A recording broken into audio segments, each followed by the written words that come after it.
Chapitre 5. La deuxième voie pour sentir la lumière de l'âme. Le second permet un accès plus rapide à la palpabilité de la lumière, mais exige une attention approfondie. Afin d'aborder ce point, il faut au préalable comprendre que de même qu'en ce qui concerne le domaine matériel, les actes produisent des effets.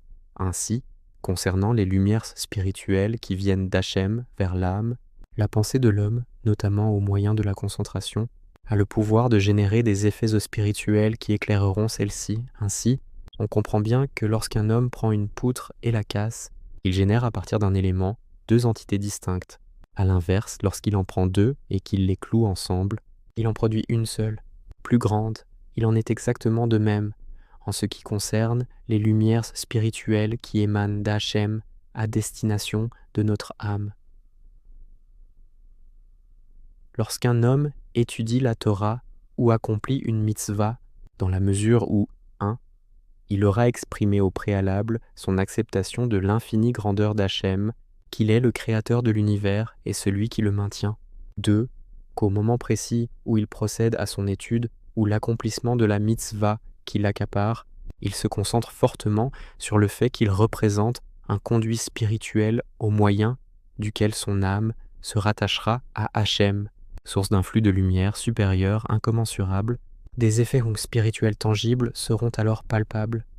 C'est de cette manière qu'il est possible, en un court moment, de ressentir véritablement la lumière supérieure émanant d'Hachem.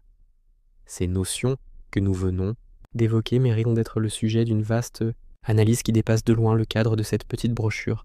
Néanmoins, il suffit de comprendre qu'il s'agit là d'ouvertures que l'homme devra développer et à travers lesquelles il pourra atteindre la lumière véritable et se délecter dans ce monde-ci du lien personnel avec Hachem. Il est bien clair qu'afin d'accéder à cette lumière de la manière la plus effective possible, il convient d'appliquer concomitamment les deux méthodes précédemment proposées. Chapitre 6, la mitzvah du Shabbat 1. Il faut savoir que chaque mitzvah de la Torah a été ordonnée par Hachem pour de multiples raisons, certaines relevant de la Torah révélée, d'autres faisant référence à des notions kabbalistiques qu'il est impossible de développer dans le cadre de ce recueil. Toutefois, une des mitzvot essentielles de la Torah est celle qui nous préconise de garder le Shabbat. Nous nous attarderons ici sur une raison, évoquée dans la Kabbalah, inhérente à la mitzvah du Shabbat. Nos maîtres nous enseignent que pour chacun des 7 jours de la semaine, il existe une lumière spirituelle spécifique dans les mondes supérieurs. Le rôle de l'homme, au quotidien, est alors de les réparer, afin qu'elles puissent faire rayonner leurs éclats. Les 6 jours de la semaine génèrent ainsi 6 sortes de lumières différentes. Chaque jour, une lumière est réparée, et lorsque les 6 sortes le sont, elles forment ensemble un étage entier de lumière. Évidemment, le terme « étage » est une image, car les lumières sont en fait des éléments intrinsèquement spirituels qu'il est impossible de définir au moyen de notions matérielles. Le jour du Shabbat possède 2 niveaux de lumière. Le premier se situe au même étage que celui des lumières du reste de la semaine. À ce niveau-là, il existe une lumière générale qui englobe toutes les sortes de lumières des jours de la semaine. À part cela, le jour du Shabbat possède une autre catégorie de lumière, située à un étage plus élevé. La puissance de celle-ci est supérieure à celle de la semaine, et à cette étape, les 6 sortes de lumière précitées, ainsi que la 7e qui englobe toutes les autres, sont toutes réparées en ce jour. Il en résulte que les 6 jours de la semaine qui suivent le Shabbat sont bénis par la puissance de ce dernier. En effet, comme nous l'avons exposé, la lumière globale, ainsi que l'étage de lumière supérieure qui existe ce jour-là, lui confère une puissance spirituelle à même d'alimenter spirituellement les 6 jours à venir, 6 étant donné que les lumières spirituelles du jour du Shabbat sont plus élevées et plus globales que celles des simples jours de semaine. On comprendra que ce moment est propice à recevoir des réparations d'une envergure particulière. Parmi celles-ci, la Torah nous enjoint de nous abstenir de commettre des travaux qu'elle définit comme interdits. Ainsi, grâce à ce repos, on se donne le moyen de se rattacher aux lumières particulières du Shabbat. Dès lors, 2 phénomènes se produisent. la réparation et l'intensification de la puissance de ces lumières supérieures grâce à l'œuvre de notre âme qui s'y est rattachée. De son côté, l'âme de l'homme reçoit en retour une lumière indicible, dotée d'une force intense provenant de celle du Shabbat, auquel elle s'est rattachée. Le Shabbat est composé de 2 moments distincts, la nuit suivie du jour. Pour qu'émanent et soient réparées les lumières susmentionnées, il faut s'abstenir de s'adonner à la réalisation des travaux que la Torah a interdits, tant la nuit du Shabbat que la journée qui suit.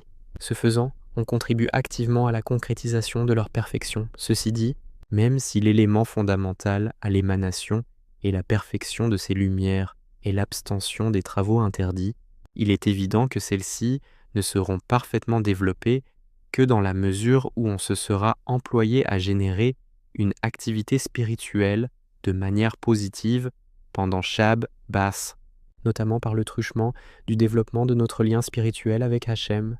Ceci sera accompli par la réalisation de mitzvot spécifiques au jour du Shabbat, parmi lesquels le kiddush, sanctification du repas, et les prières afférentes à ce jour saint. En effet, bien que la mitzvah de prier existe chaque jour de la semaine, sa puissance est démultipliée le jour du Shabbat. Ceci provient du fait qu'en ce jour spécifique, l'âme du fidèle monte spirituellement et accède à un endroit beaucoup plus élevé qu'en semaine, d'où une intensité d'autant plus grande. Chapitre 7, une vie de sainteté, un autre domaine essentiel de la Torah, est celui qui concerne les mœurs. Il est impossible dans cet essai de détailler toutes les mitzvot qui s'y rapportent, d'autant que leur appréhension nécessite une étude approfondie. De manière générale, on peut considérer que la mitzvah primordiale incluse dans ce registre est celle qui concerne les lois de la pureté familiale, voire loi en récit de pureté familiale, qui stipule qu'il est interdit pour un homme d'avoir des relations avec sa femme dès lors que cette dernière constate la venue de ses menstrues, et ce, pour une durée d'environ 12 jours. Les 7 derniers jours de cette période, elle doit vérifier qu'elle n'a plus aucun écoulement utérin, elle est alors pure, puis s'immerger dans un mikvé, bain rituel. Avoir des relations avant cette immersion est une des plus graves interdictions de la Torah, que ce soit dans le cadre du mariage ou en dehors. Notons au passage qu'il est bien évident que tout rapport conjugal en dehors du cadre du mariage est un acte que la Torah prohibe de manière formelle. Néanmoins, l'interdiction du paragraphe précédent relatif à l'absence de pureté dans un couple marié l'aggrave. Davantage, il est superflu de dire que toute relation adultère avec une femme mariée est interdite par la Torah et punie très sévèrement. Toutes ces interdictions de la Torah n'ont pas pour objectif de porter atteinte à l'intégrité de qui que ce soit. En fait, il faut comprendre que le fondement de ces lois est basé sur la notion que les relations conjugales relèvent, de par leur nature et leur portée de concept, touchant au cœur même de la spiritualité. À toute union charnelle coïncide une union des âmes qui peut leur être bénéfique ou au contraire destructrice. Hachem a créé les âmes, les fait vivre et nous a transmis que les relations interdites leur causent un grand dommage, mais qu'à contrario, quand ces dernières entrent dans le cadre prédéfini par la Torah, elles sont empreintes de sainteté. Outre le domaine des relations interdites, la Torah nous alerte sur la manière de nous comporter, de nous habiller, et plus généralement sur le fait de faire extrêmement attention aux règles de décence et de sainteté. La Torah dévoilée nous explique que ceci répond à la nécessité que nous avons de prémunir notre âme de toute débauche, de nous éviter de trébucher, tant au niveau de nos actes que de nos pensées. La Torah cachée, également appelée la Kabbalah, quant à elle, nous enseigne une autre raison à cela, dont elle nous rapporte que l'âme de chaque homme possède une racine de laquelle elle émane et qui se situe dans les mondes supérieurs. La façon dont tout un chacun est amené à conduire sa vie et à se comporter dans ce monde-ci est directement influencée par l'état de cette racine. Paradoxalement, l'état de cette dernière, dans les mondes supérieurs, est très dépendante des actes que l'homme effectue ici-bas. La Kabbalah nous révèle qu'à l'instar de ce qui se passe dans ce monde-ci où l'on trouve des hommes bons et d'autres moins bons, il existe dans les mondes spirituels supérieurs des anges bons qu'ils ont envoyés par Hachem pour faire du bien aux racines des âmes et aux créatures, ainsi que des anges néfastes, appelés anges destructeurs. En fait, il faut faire très attention que la racine de l'âme ne soit pas endommagée par ces derniers, à Dieu ne plaise. Si tel était le cas, cela provoquerait chez l'homme, dès ce monde-ci, des dommages extrêmement graves.